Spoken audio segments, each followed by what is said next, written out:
Në prag të festës së Pashkës, sheshi para katedrales ortodokse në Korçë është gjallëruar nga panairi i pranverës, një aktivitet tashmë i kthyer në traditë që bashkon artizan dhe vizitor nga zona të ndryshme të vendit. Stendat e mbushura me punime dore, produkte tradicionale dhe suvenire krijojnë një atmosferë festive dhe autentike, duke e kthyer këtë hapësirë në një nga pikat më të frekuentuara të qytetit. Për mua është hera e parë që vi në panair. Kam sillur për të ekspozuar vezë të vërteta me guaska të vërteta, por të pastruara nga brenda detyrimisht, të dekoruara nga kultura të ndryshme, nga Ukraina, nga Polonia, nga Rumania.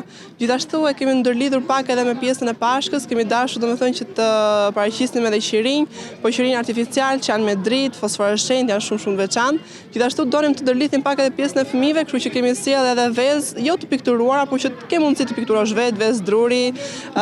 Gjithashtu kemi edhe disa druri që janë në formë lule, zhvezë pashke, gardhe, kisha, janë shumë veçanta. Jam nga Tirana, e dyta herë që marr pjesë në panair.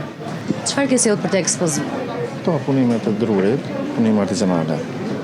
Gjithë i punojmë vetë bashkë me djalin. Janë të gjitha të personalizuar? Po. I bën me porosi? Edhe me porosi, edhe për panajere kështu, për evente, për shumë gjëra të ndryshme.